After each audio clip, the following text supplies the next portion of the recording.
Before we can put in things like the eyelid and the pupil, we have to make the whole shape correct. So we don't think about that side of things, we think about the actual blob, the orbit, how this eyeball fits into the rest of the head. So I've kept my center line here, and I've used my compass on both sides to make sure I'm symmetrical, and I've started creating this blob here, and I've used a number 10 gouge, which is quite deep, just to create this line here. So this is the line, nothing hard, the line of the top of the eye, and here's the brow coming over. Similarly, I came round here like this, and I found a tool which fitted this shape, so I can put this on the other side and match it. So I've come here and here and rounding this over and kept this soft. So I've again used a deeper sort of gouge here, perhaps not that one, but something it was a bit narrower like this, number 10 again, like this. So I've created the lump that's the eye this way, because it's a ball, as well as this way, and it actually sticks out further than the eyebrow, and it comes back here, and there's a little depression in there where everything joins in, the jaw and everything joins in. So this is the stage we need to get it to, something like this, before we start putting in any sort of details.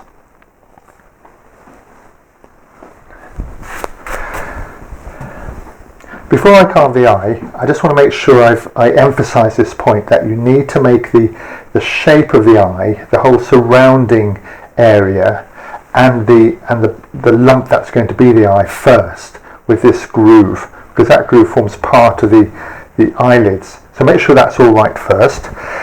I've already done it on the other side, so having done it once, I'm going to come down and check using my protractors that everything from the midline to here and across, that's going to be the same size eye on both sides, because it's very difficult to see when they're on the opposite side of the head. I'm also going to use the same tools. That's really important. So I'm picking a gouge that will match the outer lid here, and this cut comes down. Let me just make sure that's tight. This comes down like so, and I'm going to angle it back this way a little bit. Right, so that's angled, and it's coming over like so, like this. So that's this cut here, and I swapped to a second tool because the eyelid goes a bit flatter there, and I know this from looking at photos. Conversely, I'm using that first tool on this back edge of the eyelid, angling it this way so that I'm not undercutting. I'm actually going to give a little bit of a ledge that you can see light off. I'm coming this way,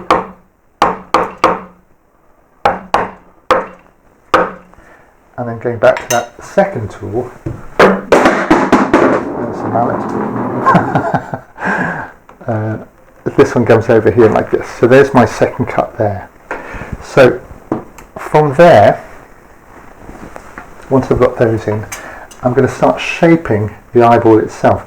So you can actually cut in a little bit like this, very carefully to begin with, and relieve that edge, and on this side here.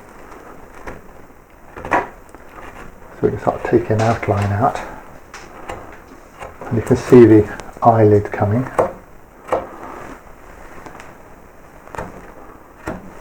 Okay, and then we can start rounding this off.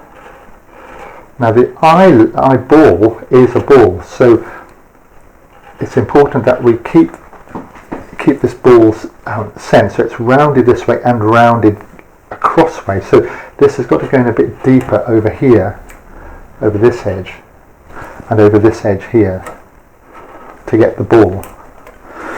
So rounding that over, and you'll find you can put this flat gouge into that curve if you need to dress it. So you don't necessarily go back to that original gouge. Push that back a little bit. So these eyes are going to really stick out. As we come down to here, we'll see, in fact we'll go back to that gouge here.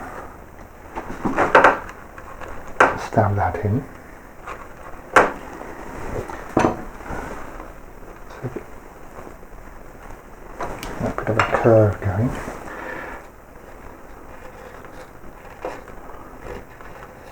So down here we'll start to see the lower lid rather. There it is. So quietly work this over.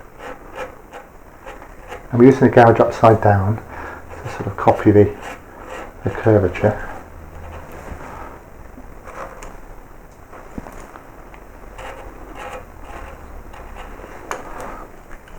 And as it comes up here, we can turn this over and give a little bit of an S shape to the lid there. And the same on this side eventually.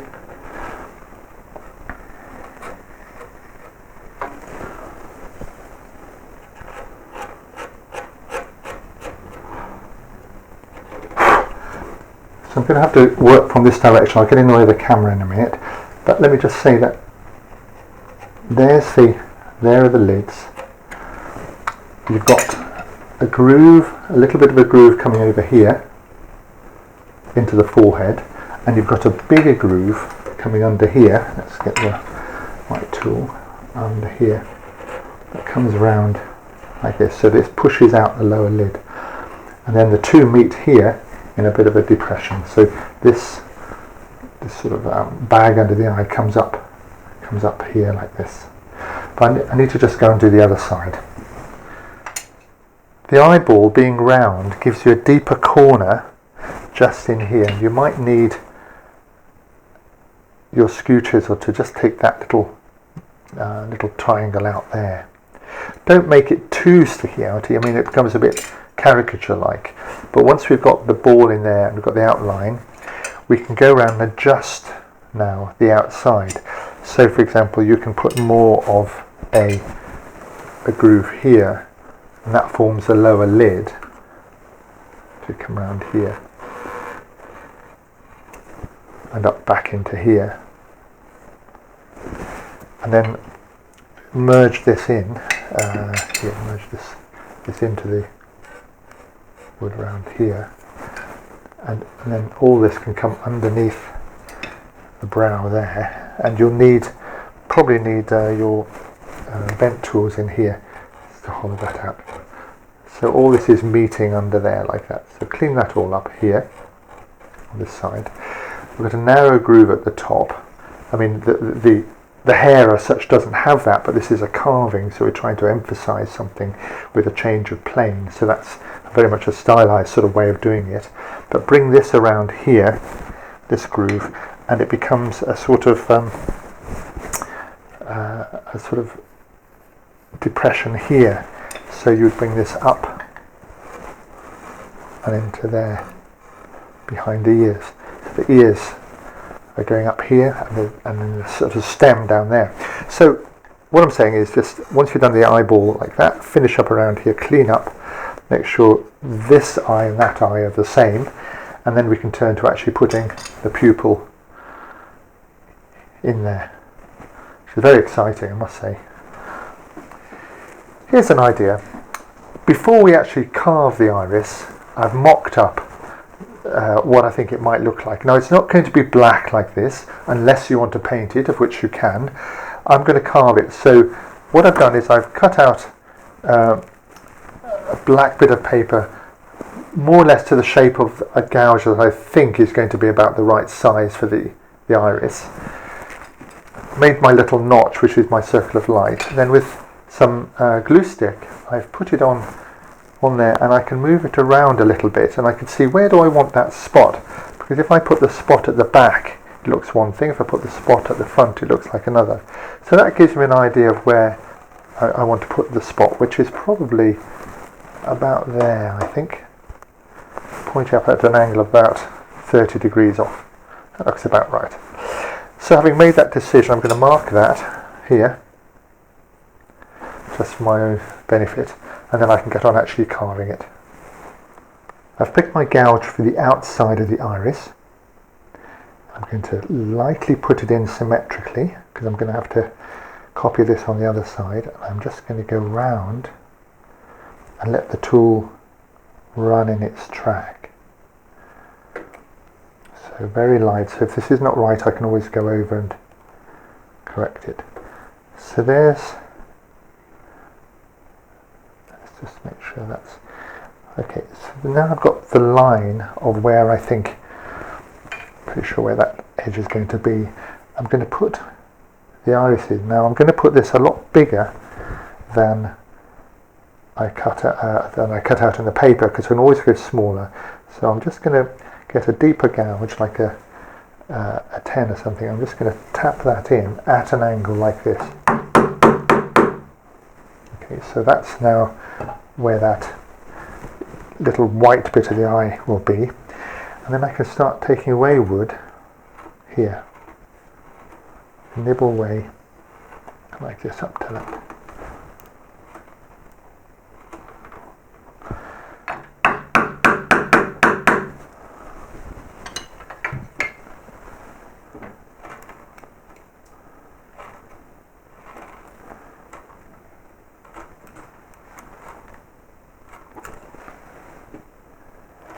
And when I come in with my tool like this, what I've got to be careful of is not levering, because I can pop this out. So I've got to come pretty much straight in, nibble this back, and I'm stopping just short of the line that I've made. And back to this tool here, which I've put down. No, it wasn't that one. I think it was that one. Tap that in a bit more. And at some point I'm going to have to start getting in bent tools to start digging this out like this.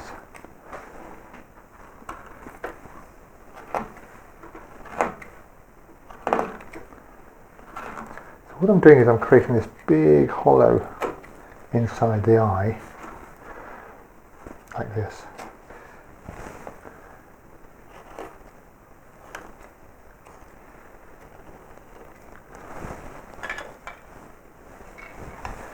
What we have to be careful of is this corner here, this corner just there, because it's easy to break through into the wood. It's quite short grain across here, so careful across here. I'm actually quite liking the size of this spot of light.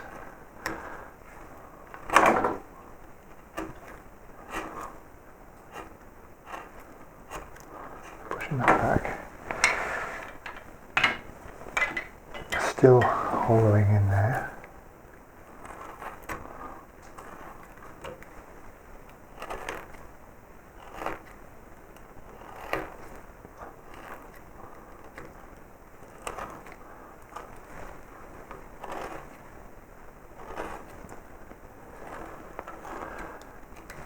So, what I need to do is keep this line very gently there.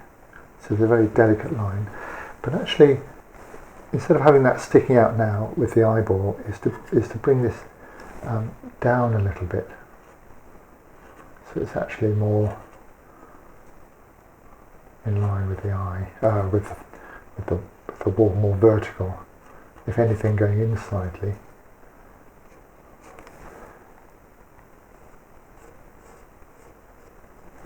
I decide on the shape, and what I want to do is actually undercut it slightly. So instead of being like this, now we're going back. What's important is that whatever profile we decide here, we repeat on the other side. So we push that in, and we just clean opposite edge. Now to get right into there, you might need something like a small number 3, which you can just push back in there and nibble around that junction if you want to get nice and tidy.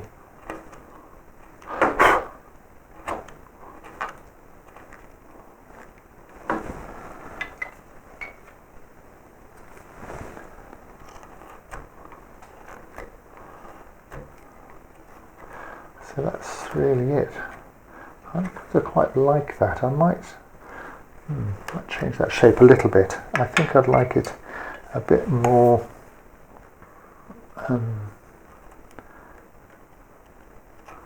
like that. So we can adjust this shape.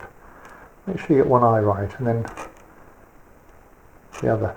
You don't need to undercut this, but you do need to make this a really deep shadow. Nice and dark.